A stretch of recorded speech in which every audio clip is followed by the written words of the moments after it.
ترتیب سے واقعات بیان کرنے کی کوشش کروں گا، یعنی زمانے کے اعتبار سے ان کو ترتیب دینے کی کوشش کروں گا، تاکہ اس بات کی وضاحت ہو جائے کہ کون سا واقعہ پہلے اور کون سا اس کے بعد پیش آئے گا۔ قیامت کی بڑی بڑی علامات میں سرزمین حجاز سے آگ کا نکلنا، یہ واقعہ پیش آ چکا ہے۔ اس طرح فتنہ تاتار بپا ہو چکا، گھر گھر سے گانے بجانے کی آوازیں ہم سن رہے ہیں، بے حیائی عام ہم آنکھوں سے دیکھ رہے ہیں، والدین کی نافرمانی کوئی ڈھکی چھپی بات نہیں، باپ کے مقابلے میں لوگ دوستوں کو ترجیح دیتے ہیں، یہ بھی اب عام بات ہے۔ میں تو اب ان علامات کو ترتیب بار بیان کروں گا جن کو ابھی معرض وجود میں آنا ہے، لیکن ان میں سے عام علامات جو اب دیکھنے میں آ رہی ہیں بتاتا چلوں۔ یہ مختلف احادیث میں موجود ہیں، یہاں ان کو جمع کر رہا ہوں۔ یہ تمام نبی اکرم صلی اللہ علیہ وسلم کے ارشادات ہیں۔ لوگوں پر ایک ایسا زمانہ آئے گا کہ دین پر قائم رہنے والے کی حالت اس شخص کی طرح ہوگی جس نے انگارے کو مٹھی میں پکڑ رکھا ہو۔ دنیاوی اعتبار سے سب سے نصیب والا وہ ہوگا جو خود بھی کمینہ اور اس کا باپ بھی کمینہ ہو۔ لیڈر بہت اور امانت دار کم ہوں گے، قبیلوں اور قوموں کے لیڈر منافق، رذیل ترین اور فاسق ہوں گے، بازاروں کے رئیس تاجر ہوں گے، پولیس کی کثرت ہوگی، وہ ظالموں کی پشت پناہی کرے گی، بڑے بڑے عہدے نااہلوں کو ملیں گے، لڑکے حکومت کرنے لگیں گے، تجارت بہت زیادہ پھیل جائے گی، یہاں تک کہ تجارت میں عورت اپنے شوہر کا ہاتھ بٹائے گی، ناپ تول میں کمی کی جائے گی، لکھنے کا رواج بہت بڑھ جائے گا، مگر تعلیم صرف دنیا کے لیے حاصل کی جائے گی۔ قرآن کو گانے بجانے کا آلہ بنا لیا جائے گا، یعنی گا گا کر پڑھیں گے۔ ریا، شہرت اور مالی فائدے کے لیے قرآن کو گا گا کر پڑھنے والوں کی کثرت ہوگی، فقہا کی قلت ہوگی، علماء کو قتل کیا جائے گا۔ ان پر ایسا وقت آئے گا کہ وہ سرخ سونے سے زیادہ اپنی موت کو پسند کریں گے۔ اس امت کے آخری لوگ پہلے لوگوں پر لعنت کریں گے۔ امانت دار کو خائن اور خائن کو امانت دار کہا جائے گا، جھوٹے کو سچا اور سچے کو جھوٹا کہا جائے گا، اچھائی کو برا اور برائی کو اچھا سمجھا جائے گا، اجنبی لوگوں سے حسن سلوک کیا جائے گا اور رشتہ داروں کے حقوق پامال کیے جائیں گے، بیوی کی اطاعت اور ماں باپ کی نافرمانی کی جائے گی، مسجدوں میں شور و شغب اور دنیا کی باتیں ہوں گی، سلام صرف جان پہچان کے لوگوں کو کیا جائے گا، حالانکہ سلام ہر مسلمان کو کرنا چاہیے، چاہے اس سے جان پہچان ہو یا نہ ہو۔ طلاقوں کی کثرت ہوگی، نیک لوگ چھپتے پھریں گے، کمینے لوگوں کا دور دورہ ہوگا، لوگ فخر اور ریا کے طور پر اونچی اونچی عمارات بنانے میں ایک دوسرے کا مقابلہ کریں گے، شراب کا نام نبید، سود کا نام نفع اور رشوت کا نام ہدیہ رکھ کر ان کو حلال سمجھا جائے گا۔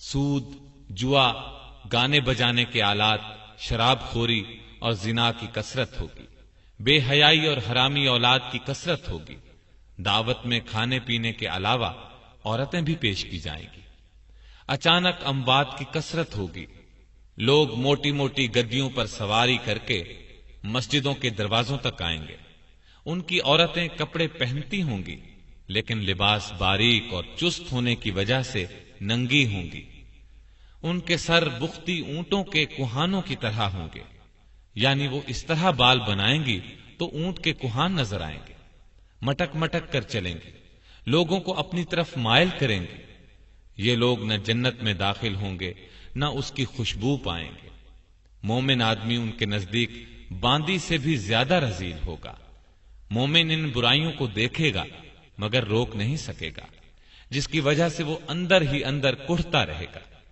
یہ تمام علامات نبی اکرم صلی اللہ علیہ وسلم نے اس زمانے میں بیان فرمائی جب ان کا تصور بھی مشکل تھا، لیکن آج ہم اپنی آنکھوں سے ان سب کو دیکھ رہے ہیں۔ کوئی علامت اپنی انتہا کو پہنچی ہوئی ہے، کوئی ابھی ابتدائی مرحلے میں ہے۔ جب یہ سب علامات اپنی انتہا کو پہنچ جائیں گی، اس وقت قیامت کی بڑی بڑی اور قریبی علامات کا سلسلہ شروع ہو جائے گا، جو مختصراً دوبارہ عرض کرتا ہوں۔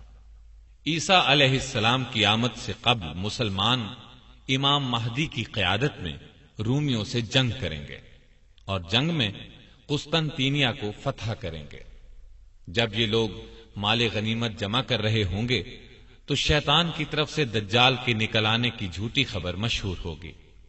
جب لشکر کے لوگ واپس شام پہنچیں گے تو دجال واقعی نکل آئے گا اور اس کے ساتھ 70,000 اصفہان کے یہودی ہوں گے۔ جب دجال کا فتنہ اپنے عروج پر ہوگا تو اس وقت عیسیٰ علیہ السلام کا دمشق کی مشرقی سمت سفید مینارے پر فجر کے وقت نزول ہوگا۔ عیسیٰ علیہ السلام دجال کا تعاقب کریں گے اور اسے لد کے مقام پر قتل کریں گے۔ عیسیٰ علیہ السلام صلیب کو توڑیں گے اور یہودیوں کو چن چن کر قتل کریں گے اور خنزیر کو قتل کریں گے۔ ان کے زمانے میں کوئی بھی غیر مسلم نہیں رہے گا، تمام لوگ اسلام لے آئیں گے، ہر طرف امن و امان ہوگا، آپس میں پیار محبت ہوگا اور نفرت و بغض دلوں میں باقی نہ رہے گا۔ عیسیٰ علیہ السلام کے زمانے ہی میں یاجوج ماجوج نکلیں گے اور ہر طرف تباہی پھیلائیں گے۔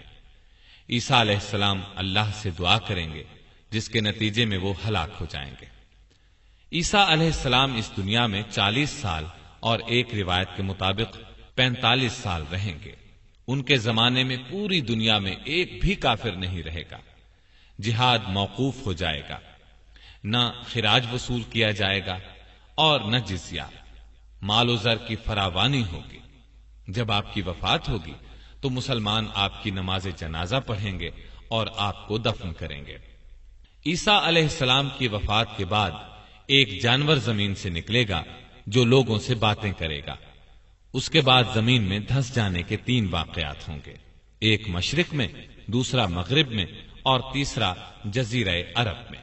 قیامت کی ایک بہت بڑی علامت یہ ہوگی کہ سورج ایک روز مغرب سے طلوع ہوگا، جسے دیکھتے ہی تمام کافر ایمان لے آئیں گے۔ لیکن اس علامت کے ظاہر ہونے کے بعد کسی کا ایمان لانا قبول نہیں کیا جائے گا اور گناہ گار مسلمانوں کی اس وقت کی توبہ بھی قبول نہ ہوگی۔ ایک خوشگوار ہوا چلے گی، وہ تمام مومنین کی روحیں قبض کر لے گی اور کوئی مومن پوری دنیا میں زندہ نہیں رہ جائے گا۔ پھر دنیا میں صرف بدترین لوگ رہ جائیں گے۔ وہ گدھوں کی طرح کھلم کھلا زنا کریں گے، پھر پہاڑ دھن دیے جائیں گے۔ بالآخر انہی بدترین لوگوں پر قیامت آئے گی۔ زمین نیچے سے اوپر تک کپ کپائے گی اور جتنے مردے اس میں ہیں سب کو نکال باہر کرے گی۔ پہاڑ اس دن دھنی ہوئی روئی کے گالوں کی طرح اڑتے پھریں گے، زمین لپیٹ دی جائے گی۔ اس دن ہر نیک اور بد کا انجام ظاہر ہو جائے گا۔ اللہ تعالی ہمیں اپنے فضل و کرم سے اس دن کی سختیوں سے بچائے، آمین۔